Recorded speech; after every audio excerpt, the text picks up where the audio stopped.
Hello students, welcome back to organised knowledge channel. आज की इस वीडियो में बच्चों हम डिस्कस करेंगे worksheet number 69 for class 10th विज्ञान की। बच्चों ये वर्कशीट है और ये वर्कशीट शिक्षा निदेशालय की ओर से आपके लिए शेड्यूल की गई है 18 दिसंबर 2020 के लिए। और आज की वर्कशीट में बच्चों हमारा चैप्टर 8 कंटिन्यू है और ये लास्ट वर्कशीट है आपकी इस चैप्टर से रिलेटेड। और अभी तक अगर आपने ऑर्गेनाइज्ड नॉलेज चैनल को सब्सक्राइब नहीं किया है तो जल्दी से सब्सक्राइब कर लें, बेल आइकन भी प्रेस कर लें ताकि आप बच्चों को हर वीडियो की नोटिफिकेशन मिलती रहे। So now let's start. आज का जो टॉपिक है बेटा वो हम करेंगे परिवार नियोजन के बारे में। परिवार नियोजन के उपाय क्या होते हैं, तो इससे रिलेटेड हम यहाँ पर आज पढ़ने वाले हैं। सो लास्ट वर्कशीट में हमने पढ़ा निषेचन क्या होता है। वह विधि जिसमें नर युग्मक क्या है, शुक्राणु, और मादा युग्मक क्या है, अंडाणु, ये आपस में मिलकर युग्मनज बनाते हैं, उसे क्या कहते हैं, उसे निषेचन कहा जाता है। ठीक है, यानी शुक्राणु और अंडाणु आपस में मिलके क्या बनाएंगे, युग्मनज। और ये प्रोसेस क्या है, ये प्रक्रिया, ये विधि निषेचन कहलाती है। अब देखिए क्या होता है जब अंड का निषेचन नहीं होता। अंड का निषेचन होता है तो भावी संतति का जन्म होता है।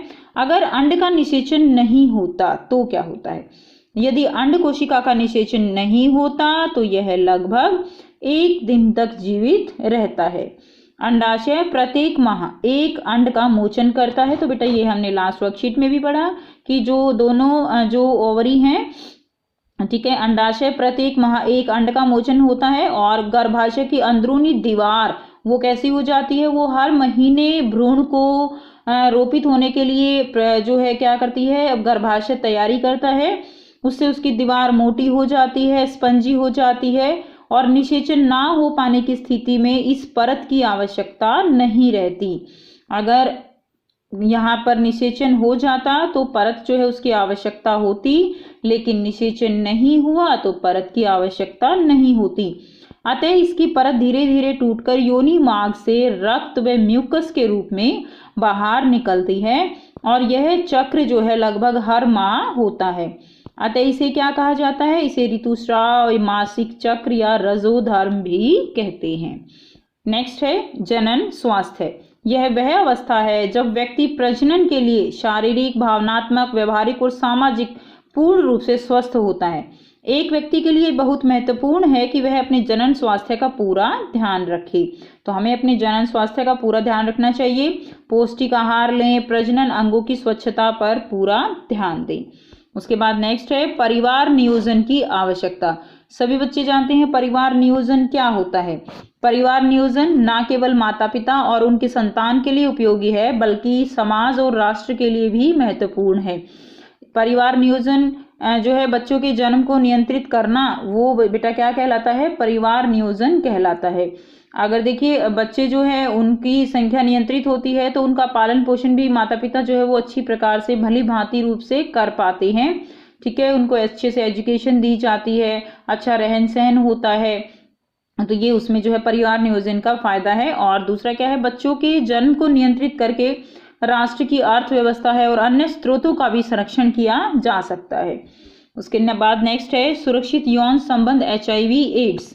तो बेटा बहुत से ऐसे रोग हैं जो जन संपर्क के कारण फैलते हैं, जैसे कि कवक है, विषाणु का संक्रमण, मस्से होना, HIV एड्स होना। तो जो ये HIV एड्स है ये बहुत ही कैसी बीमारी है, बहुत ही ज़्यादा घातक बीमारी है और ये बहुत सारी अन्य बीमारियों की जड़ है। ठीक है, ये एक सिंड्रोम है। ठीक है, ये कोई डिजीज हम इसको नहीं कहेंगे, बीमारी इसको हम नहीं कहेंगे, ये क्या होती है, एक सिंड्रोम होता है और जो कि अन्य बीमारियों की जड़ होती है। और एड्स क्या करता है, ये हमारी बॉडी का जो इम्यून सिस्टम होता है, जो हमारी प्रतिरोधक क्षमता होती है, उसको खत्म कर देता है। और फिर कोई भी छोटी से छोटी बीमारी हमारे ऊपर जब आक्रमण करती है तो हमारी उससे इवन डेथ तक हो जाती है। ठीक है, तो वो क्या है, वो HIV एड्स होता है और यह बहुत अत्यधिक संक्रामक है, एक दूसरे से यह फैलती है। यह असुरक्षित यौन संबंध से फैलता है। अगर किसी माता को एड्स है तो उसके बच्चे को भी जो है, अगर गर्भ में बच्चा है तो उसको भी एड्स होगा। बेटा अगर हम किसी HIV पॉजिटिव, जो एड्स HIV पॉजिटिव होता है, उसका खून अगर रक्त जो है किसी दूसरे को चढ़ा दिया जाए तो वो भी कैसा हो जाएगा, वो भी उसको भी HIV रोग हो जाएगा। तो इसके लिए जो है हम सावधानियां रख सकते हैं। यदि किसी अवरोध जैसे कंडोम का उपयोग किया जाए तो यह एक साथी से दूसरे साथी तक नहीं पहुंचता।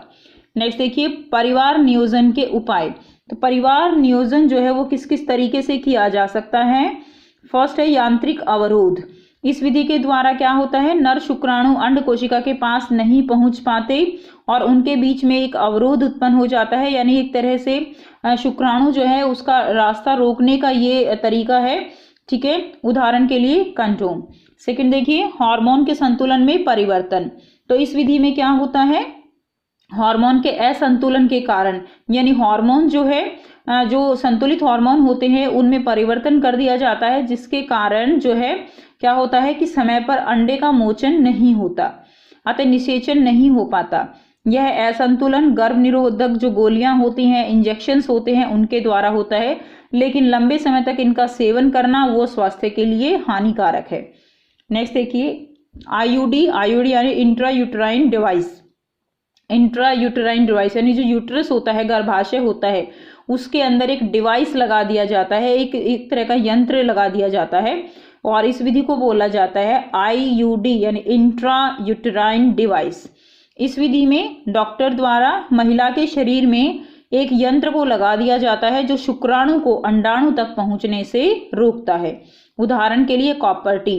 तो इसमें जो कॉपर टी एक यंत्र है जिसको जो है महिला के जो है शरीर में एंटर कर दिया जाता है, इसको लगा दिया जाता है, जिससे जो शुक्राणु है वो अंडाणु तक नहीं पहुंच पाते।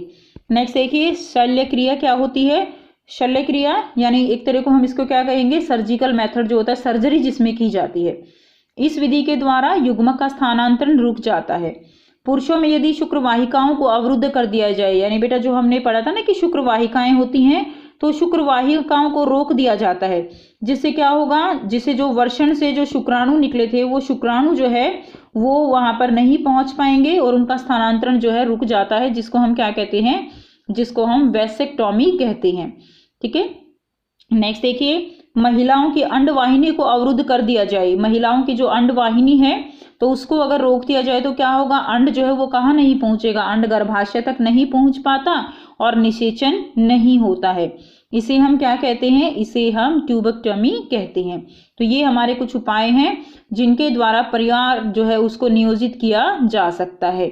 अब बेटा यहाँ पर कुछ प्रश्न दिए गए हैं जो आपको यहाँ पर करने हैं। पहला प्रश्न है, निषेचन क्या है, क्या होता है जब अंडे का निषेचन नहीं होता। तो देखिए निषेचन क्या है, हमने अभी ऊपर पढ़ा, ये इसकी परिभाषा हो जाएगी। निषेचन क्या है, प्रश्न 1 का ये उत्तर है। यह वह विधि है जिसमें नर युग्मक व मादा युग्मक आपस में मिलकर युग्मनज बनाते हैं। और क्या होगा जब अंड का निषेचन नहीं होता, तो यहाँ से आप लिखेंगे निषेचन ना हो पाने की स्थिति में परत की आवश्यकता जो है इसको छोड़ दीजिएगा, परत की आवश्यकता नहीं रहती और धीरे धीरे परत टूटकर योनि मार्ग से रक्त व म्यूकस के रूप में बाहर निकलती है और यह चक्र लगभग हर माह होता है, अतः इसे ऋतुस्राव, मासिक चक्र या रजोधर्म भी कहते हैं। तो ये बेटा आपका प्रश्न 1 का उत्तर हो जाएगा। पहले ये परिभाषा लिख देंगे, उसके बाद यहाँ से लिख देंगे कि क्या होगा जब अंड का निषेचन नहीं होता। ठीक, सो बेटा जो ग्रीन हाईलाइट है ये आप इसमें आंसर लिख सकते हो, यहाँ से यहाँ तक, ठीक है, और यहाँ से यहाँ तक। उसके बाद देखिए सेकंड क्वेश्चन है, परिवार नियोजन के विभिन्न उपायों का वर्णन कीजिए। तो बेटा हमने अभी उपाय पढ़े, ये परिवार नियोजन के उपाय काफी इंपॉर्टेंट क्वेश्चन है ये आपके लिए। यांत्रिक अवरोध, हार्मोन के संतुलन में परिवर्तन और शल्य क्रिया, तो ये सारा आपको जो है याद करना होगा, लिखना भी होगा।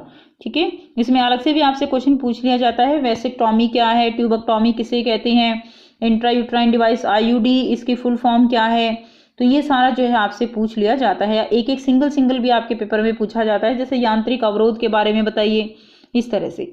नेक्स्ट देखिए, रजोधर्म या मासिक चक्र किसे कहते हैं। तो बेटा मासिक चक्र किसे कहते हैं, रजोधर्म किसे कहते हैं, तो देखिए यहाँ से आप स्टार्ट करेंगे, ये वाला जो कंप्लीट है ना, ये आपका इसका क्वेश्चन नंबर 3 का आंसर हो जाएगा।